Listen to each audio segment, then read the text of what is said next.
Общеизвестный факт. 8 февраля 3 балтийских республики окончательно отделились от энергокольца БРЭЛЛ, объединенной энергосистемы, связывавшей Беларусь, Россию, Эстонию, Литву и Латвию.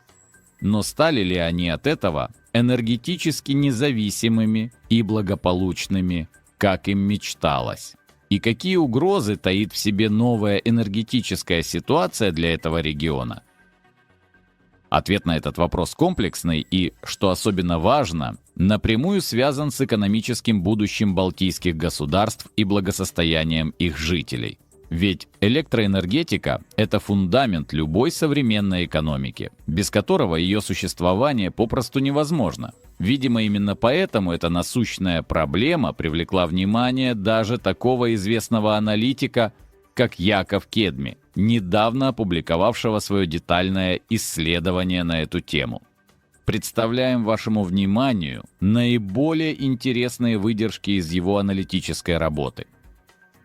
Итак, после того, как Латвия, Литва и Эстония покинули энергосистему, соединявшую их с Россией и Белоруссией, стоимость электроэнергии в этих странах увеличилась в разы, а часть крупных промышленных предприятий вынуждена была прекратить работу. Электроэнергия из Евросоюза оказалась чрезмерно дорогой. Эстония, Латвия и Литва отказались от импорта российской электроэнергии еще в 2022 году, задолго до своего выхода из БРЭЛЛ. Тем не менее, кольцо БРЭЛЛ играло важнейшую роль в обеспечении стабильной работы энергосистем Балтийского региона. В начале февраля все 3 страны синхронизировались с энергосетями континентальной Европы, сопроводив это событие пафосным пропагандистским спектаклем. Все 3 президента в сопровождении главы Еврокомиссии Урсулы фон дер Ляйен находились в тот момент в Вильнюсе. Мы можем гордо заявить всем нашим друзьям и всем международным СМИ: мы сделали это. Прощай, Россия. Прощай, Ленин. Торжественно провозгласил президент Литвы Гитанас Науседа, к слову, бывший член КПСС. На это ушло немало времени и сил, но мы достигли цели. Я полагаю, мы перевернули одну страницу нашей истории и открываем новую, неизвестную и потенциально опасную, добавил президент Латвии Эдгар Ринкевич. Президент Эстонии Алар Карис высказался еще более решительно. Энергетическая зависимость от России полностью преодолена. Россия больше не имеет возможности использовать энергетику как оружие против нас, заявил он. А затем, распалившись, призвал Евросоюз к полному запрету на торговлю с Россией.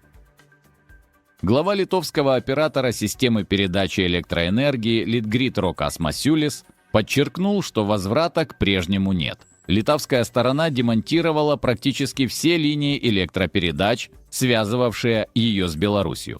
Начался демонтаж ЛЭП, соединявших Литву с Калининградской областью. При этом он открыто признал, что в ближайшие 5 лет стране придется потратить 2 миллиарда евро на прокладку новых линий. Сейчас Литва соединена с Польшей всего одной линией, что делает ее энергетическую систему чрезвычайно уязвимой. Скептическое отношение высказали и некоторые оппозиционные политики, в том числе и представители титульных наций.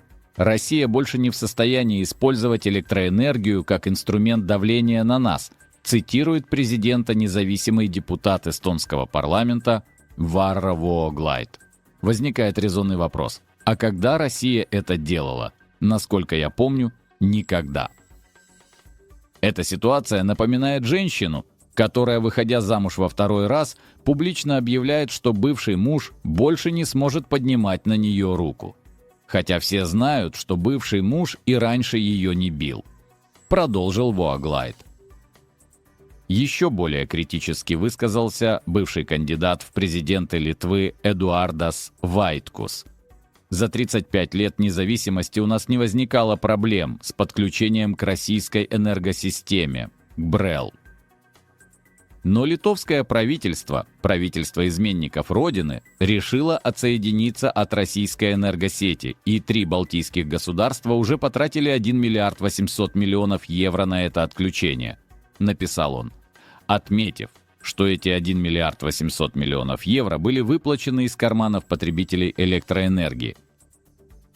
Первоначально власти обещали, что выход из БРЭЛ никак не отразится на тарифах. Но, как говорится, результат очевиден. После выхода из энергокольца, связывавшего их с Россией и Белоруссией, цены на электроэнергию на оптовом рынке Nord Pool для стран Балтии поднялись многократно, с 62 до 200 евро за мегаватт, а временами доходили почти до 270.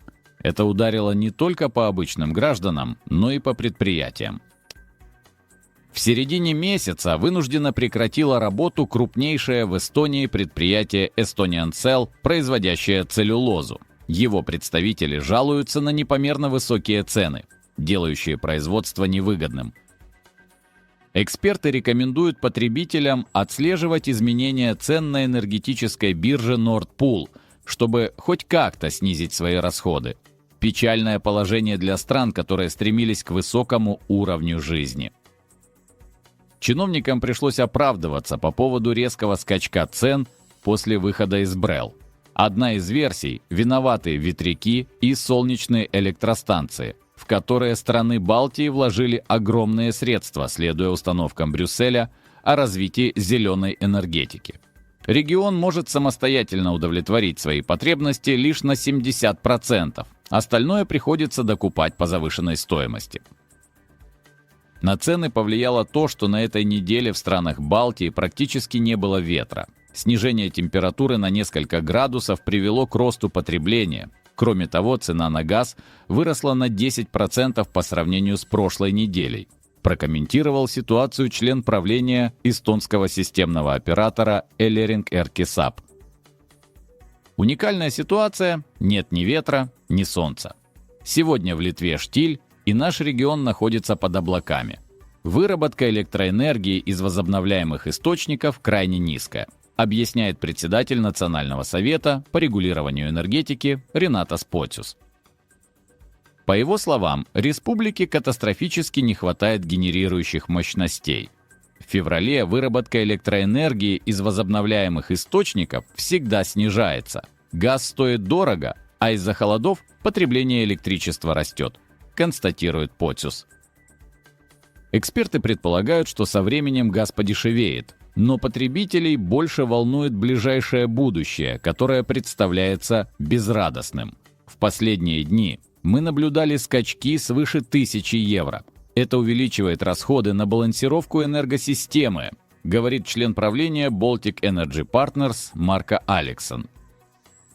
Высказался по этому поводу и премьер-министр Литвы Гинтаутас Палуцкас. Эта проблема абсолютно не связана с синхронизацией. Наступили холода, спрос вырос, а пропускная способность наших соединений ограничена. Я имею в виду Nordbalt, шведско-литовское морское электросоединение. Придется запускать собственные газовые электростанции, что обойдется всем нам дороже, сказал он журналистам. Глава латвийской энергетической компании AJ Power Робертс Самтинш, впрочем, признает, что после синхронизации с энергосистемами Евросоюза возникли дополнительные затраты на поддержание резервных мощностей.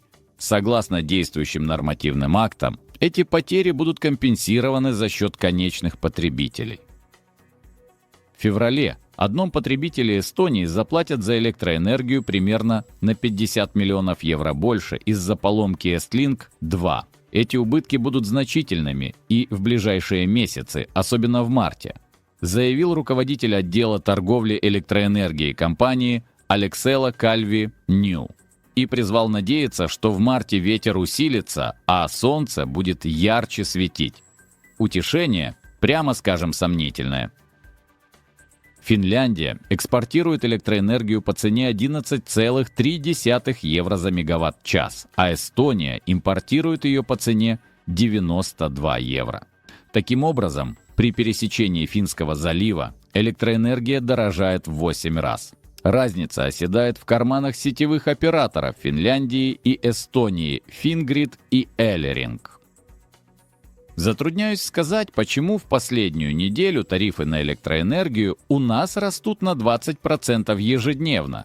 Возможно, как нас убеждают, это не имеет отношения к выходу из БРЭЛ, Однако очевидно, что наша энергетика в плачевном состоянии, и ни синхронизация с Европой, ни биржа Nord Pool не могут нас спасти. Нужны действенные меры, и это точно не установка ветряных генераторов по всему побережью. Лично я вижу только один выход – отменить все пошлины на выбросы СО2, запустить на полную мощность наши сланцевые электростанции и вернуть государственное регулирование тарифов. Пока еще не поздно, призывает депутат парламента Эстонии Александр Чаплилегин. Эксперт в области электроэнергетики Борис Марцинкевич считает, что доля правды в словах властей есть, а прямой связи между выходом из БРЭЛ и ростом цен в регионе, наоборот, нет. Другое дело, что Эстония, Латвия и Литва, отказавшись 3 года назад от стабильных поставок из России, обрекли себя на зависимость от природных условий. Поэтому все эти 3 года наблюдаются резкие колебания цен. Но все может стать еще хуже. Одна единственная авария на линии, соединяющей Литву с Польшей, и весь регион окажется в беде. Я не понимаю, почему они решили, что это надежнее, чем синхронизация с помощью БРЭЛ, когда страны Балтии синхронизировались с Россией и Белоруссией через 6 ЛЭП, подчеркивает специалист. Пока работало кольцо БРЭЛ, каждая из 5 стран-участниц держала про запас по 150 мегаватт резервных мощностей. Благодаря этому каждая страна могла рассчитывать на оперативную поддержку других участников энергокольца, и подача электроэнергии не прекращалась даже в случае серьезных ЧП. Теперь же странам Балтии придется каждый раз договариваться о подстраховке с соседями, финнами, шведами или поляками. Сколько будет стоить эта услуга, никто не знает, ведь на европейском энергорынке царит нестабильность, цены постоянно меняются. Конечно, и у финнов, и у шведов, и у поляков есть свои резервные мощности. Но рассчитывают ли они на то, чтобы в случае чего помочь и странам Балтии? У меня нет такой информации, подчеркивает Марцинкевич. В настоящее время Латвия, Литва и Эстония пытаются договориться о совместном строительстве крупной электростанции, чтобы справиться с нехваткой энергии, но это отдаленная перспектива, а авария может случиться в любой момент. Уважаемые зрители и слушатели, согласны ли вы с выводами Якова Кедми? Особенно интересно было бы услышать мнение тех, кто постоянно проживает в одной из стран Балтии. Делитесь своими мыслями в комментариях и предлагайте темы для наших будущих выпусков. Если вам понравилось это видео, пожалуйста, поставьте лайк и подпишитесь на наш канал. Впереди еще много интересного. Спасибо за просмотр.